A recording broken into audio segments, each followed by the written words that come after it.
నమస్తే, welcome to big Telugu TV. ప్రస్తుతం మనతో పాటు ఉన్నారు సినీ క్రిటిక్ దాసరి విజ్ఞాన్ గారు. హలో అండి విజ్ఞాన్ గారు. ఈ ఆన్లైన్ లో పచ్చడి బిజినెస్ అన్ని క్లోజ్ చేసేసారు, ఆపేశారు అంటున్నారు. నిజమా? దానికి దీనికి సంబంధం ఉందా? నాట్ ఓన్లీ పచ్చడి, అన్ని బిజినెస్లు క్లోజ్ అయిపోతున్నాయి. రీజన్ చెప్తా విను. ఫుడ్కి సంబంధించి నువ్వు బిజినెస్ చేయాలి అనుకుంటే ఫస్ట్ ప్రైవేట్ లిమిటెడ్ రిజిస్ట్రేషన్ చేసుకోవాలి, ఫైర్ సేఫ్టీ తీసుకోవాలి. ఫైర్ సేఫ్టీ ఎందుకు? నువ్వు స్టవ్ వేలిస్తే ఇష్టం ఉన్నట్టు వండి ఫైర్ సేఫ్టీ తీసుకోవాలి, లేబర్ లైసెన్స్ తీసుకోవాలి, నువ్వు ఎవరెవరితో ఎంతమందితో పని చేయిస్తున్నావు. అండ్ అన్నిటికంటే ముఖ్యం FSSAI ఫుడ్ సంబంధించి ఫుడ్ సేఫ్టీ అది ఉండాలి, నీకు గుర్తింపు ఉండాలి. వెజ్ అయితే వెజ్, నాన్ వెజ్ అయితే నాన్ వెజ్, ఆ మార్క్ కూడా పెట్టాలి. FSI దాంతో పాటు ఇవన్నీ రావాలి. నెక్స్ట్ వెనక దిక్క నువ్వు ఏమేమి ప్రిజర్వేటివ్స్ వాడావు, ఏమేమి వాడుతున్నావు, ఎంత మోతాదులో వాడావో మెన్షన్ చేయాలి. నువ్వు ఎప్పుడు తయారు చేసావో పెట్టాలి, ఎప్పుడు ఎక్స్పైరీ అవుద్దో కూడా మెన్షన్ చేయాలి. ఇవన్నీ పెట్టిన తర్వాత అప్పుడు నువ్వు మార్కెట్లోకి రావాలి. అండ్ ఏ కవర్స్ యూజ్ చేస్తున్నారు, వాళ్ళ ఎట్లా సీల్ చేస్తున్నారు, ఇవన్నీ ఉంటాయేమో కదా? ఎస్, అన్నీ ఉంటాయి. మనకి చిన్న అంతెందుకు మా ₹1 కెచప్ కొను, వెనక వైపు ఎంత రాస్తుంటాయి. వాళ్ళంతా పిచ్చోళ్ళ ఖచ్చితంగా ఉంటాయిగా.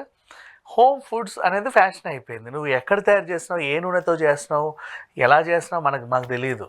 నువ్వేం కలుపుతున్నావో కూడా మాకు తెలియదు. ఇట్ అనుకుంటూ నీ చెమటందులు వేసావో తెలియదు, బలి పడితే తీసాడు పక్కన వేసావో తెలియదు. వి డోంట్ నో యార్, తెలియదు. కానీ ఎందుకంటున్నా అంటే ఇది సెకండ్ టైం నవ్వు. ఇప్పుడు ఇది భూత పురాణం. ఫస్ట్ టైం ఏంటి, మన కవిత గారి ఇంటి దగ్గర నందినగర్లో సంత పెడతారు. సంతలో ఒకడు మోమోలు అమ్మితే అమ్మాయి చనిపోలే, మాట్లాడుకున్నాగా. అవునా? ఆ మోమో ఎందుకు, మోమో తినడం వల్ల ఆవిడ చనిపోలా, మోమో బాగానే చేసి ఉంటాడు. ఆ కెచప్ ఉందా? ఇప్పుడు ఒక బాటిల్, ఫర్ ఎగ్జాంపుల్ నేను ఈ బాటిల్ చూపిస్తున్నా, ఇది మూతులు ఇలా ఉంటాయి కదా పొడవుగా, ఇట్లా స్క్వీజ్ చేసుకుంటారు, దాంట్లో సాస్ నింపుతారు. అయిపోయింది, ఇక్కడికి వచ్చింది, ఏం చేస్తావు? దాన్ని మళ్ళీ ఫిల్ చేస్తాం, మళ్ళీ ఫిల్ చేస్తావు. చెయ్యొద్దు. ఇది కూడా పడేసి స్టెరిలైజ్ చేసి వేడి నీళ్ళల్లో ఫ్రెష్గా ఆరబెట్టి మళ్ళీ కొత్తది పోయాలి. ఎవడు చేయడు. ఫ్రైడ్ రైస్లో కానీ బేకరీలో కానీ ఇక్కడికి అయిందా మళ్ళీ నింపుతావు. నువ్వు ఇక్కడ నుంచి ఇక్కడ నింపేది ఫ్రెషే, నేను ఒప్పుకుంటా. మరి ఇది సంవత్సరమైనా 2 సంవత్సరాలైనా అలాగే ఉంటుంది. సర్వనాశనం అవుతుంది మొత్తం. ఎక్స్పైర్డ్ అంతే, దాన్ని ఒప్పుకోవాలి.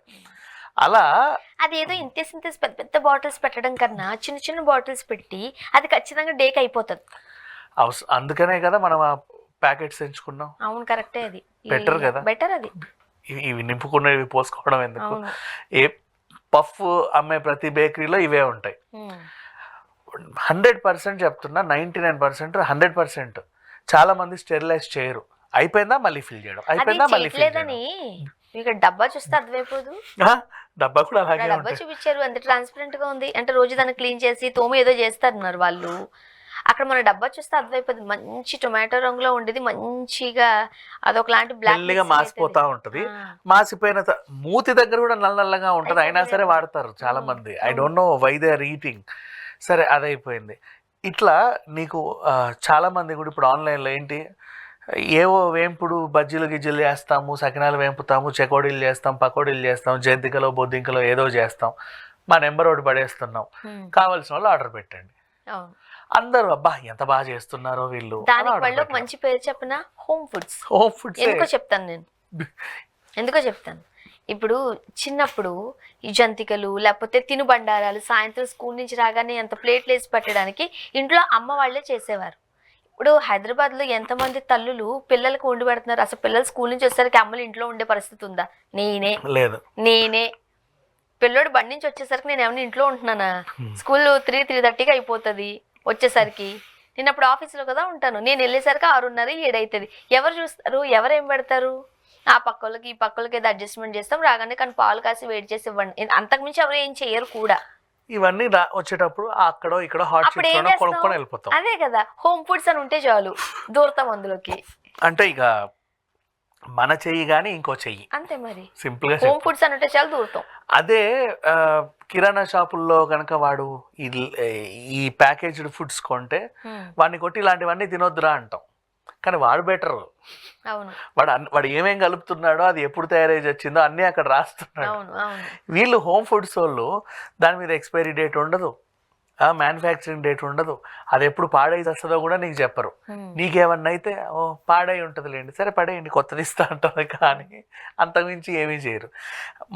జస్ట్ ఒకటి మాత్రం హైలైట్గా ఉంటుంది, ముందు వీళ్ళ లోగో ఇది మాది అని, అలేఖ్య చిట్టి పికిల్స్, వెనకాల దాని రేట్ అంతే.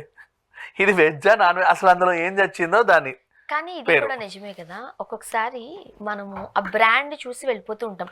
ఇప్పుడు స్వీట్ షాపుల్లో కూడా ఒక పేరు తీయద్దు, రెడ్డీస్ అని ఒక 4-5 బ్రాండ్లతో బయట మనకి స్వీట్ షాపులు ఉంటాయి. మనం బయట కొనుక్కునే మిక్చర్ ఇవన్నీ టేస్టులకి అక్కడ రెడ్డీస్ చాలా ఉన్నాయి కాబట్టి చెప్తున్నాం, 4-5 రెడ్డీస్ స్వీట్ షాపులు ఉన్నాయి. అక్కడ స్వీట్ షాప్కి బయట బజార్లో దొరికే స్వీట్ షాప్కి డిఫరెన్స్ ఉంటుంది కదా. మనం ₹1 ఎక్కువైనా ఇక్కడ కొనుక్కోవడానికి ఇష్టపడుతుంది, ఎందుకంటే కాస్త జీడిపప్పు వేస్తాడు, కొంచెం ఆయిల్ మంచిది వేస్తాడు, బ్రాండింగ్. అట్లా కాదు, అలవాటు అంటే నిజమే. ఇది ఈ మోస్ట్లీ మార్వాడి స్వీట్ షాప్స్ ఎలా ఉంటాయంటే నార్త్ స్టైల్లో ఉంటాయి. అవును. ఇప్పుడు నువ్వు అన్నవన్నీ ఏంటంటే మన సౌత్ స్టైల్లో ఉంటాయి, జస్ట్ ఆ దానికోసమే కొంటారు. నిజమే. స్వీట్లు కూడా మనకేంటో బ్రాండ్ అంటే ఎక్కడి నుంచి తెచ్చావు, ఇదంటే ఆలివ్ లో తెచ్చావు అంటే అదో బ్రాండ్. ఇప్పుడు రేట్ చూడకుండా కొంటాం. అంతేలే, నార్త్ సైడ్ సమోసా అంటే వాడు సోంపేస్తాడు, మన సైడ్ అవి వాడరు, ఆలు కర్రీ నీట్గా ఉంటుంది. నార్త్ సైడ్ బఠానీలు ఎక్కువ ఉంటాయి, ఆలుతో బఠానీలు. మన సైడ్ ఏంటంటే కొంచెం వేరే రకంగా ఉంటాయి. ఈ వేరియేషన్స్ కోసం అనేసి మన వాళ్ళు ఇలా కొంటారు, అంతే, అంతమించి ఏం లేదు. బట్ ఏదేమైనా ఇప్పుడు ఆన్లైన్లో కనుక మీరు ఇంకా బిజినెస్ చేయడానికి లేదు. ఇప్పుడు ఈవిడ వల్ల చాలా మందికి వేటు పడ్డట్టే, నువ్వు ఏ పేరైనా పెట్టుకో నీ బ్రాండ్. మన సెలబ్రిటీలు కూడా చాలా మంది తయారు చేసి పంపిస్తున్నారు, వీళ్ళు కూడా పెట్టారు కదా, వద్దులే పేర్లు ఎందుకు. సో మన సెలబ్రిటీలు కూడా హస్బెండ్ అండ్ వైఫ్ సెలబ్రిటీలు కూడా పెట్టారు.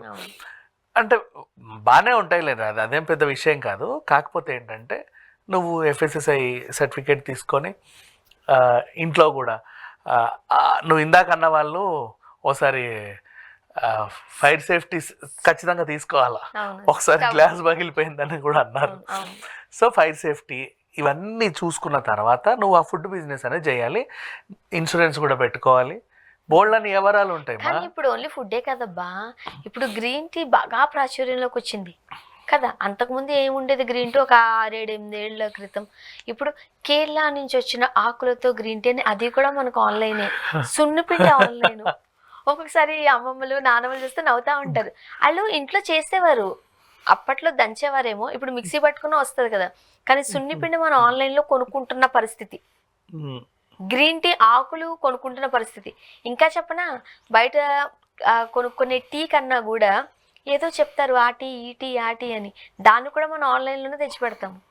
బాటీకి ఈ టీకి చాలా రేట్ ఉంటుంది. చాలామంది బట్టలు చీరలు అంతా ఆన్లైన్ బిజినెస్ అయిపోయింది.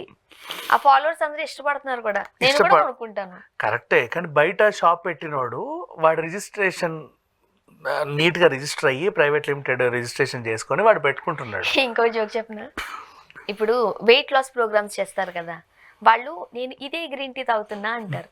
మనకు అనిపిస్తుంది ఓహో సన్నమైపోవడానికి ఈ గ్రీన్ టీ తాగితేనే సన్నమైపోతామో కొత్త తెప్పించుకుంటుందని.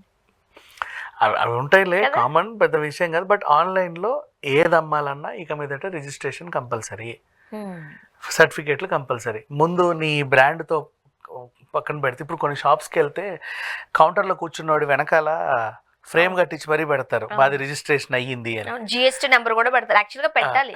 సో వీళ్ళు కూడా ఆన్లైన్లో కూడా అవన్నీ పెడితేనే కొనండి. అప్పుడు అంటే ఏదన్నా అయితే నువ్వు కన్జ్యూమర్ ఫోరంకి వెళ్ళొచ్చు. ఇక్కడ నువ్వు కన్జ్యూమర్ ఫోరంకి వెళ్ళడానికి లేదు. ఎక్కడికి వెళ్ళామంటే పెళ్లికి వెళ్ళి వచ్చామంటే భోజనం బాగాలేదు, నేను ఎవడరా పొమ్మన్నాడు. ఆ పెళ్లి ఏమైనా రిజిస్టర్ అయ్యి ఉందా? ప్రైవేట్ లిమిటెడ్ కంపెనీ రిజిస్టర్ చేసి పెళ్లి చేసుకుంటారు ఎవరైనా. అదే ఆన్లైన్ కూడా అంతే. ఆ చెకోడి బాగాలేదు నాకు వాంత అయింది అంటే నువ్వు ఎవరైనా అనలేవు. సో అండ్ సో పలానా కంపెనీ చెకోడి, ఆ కంపెనీకి లైసెన్స్ ఉంటే గానీ వాడు కేసు తీసుకోడు. సో అందుకని చెప్పి అసలు ఏం జరుగుతుంది, అలేఖ్య చాలా మంది అలేఖ్య చిట్టి తిని అలేఖ్య పిచ్చి అంటున్నారు. అలా అనకూడదు మనం, బట్ అది చెప్తున్నా. ఆ పికిల్స్ ఏందో కానీ చాలా మంది మీద వేటు పడ్డట్టే.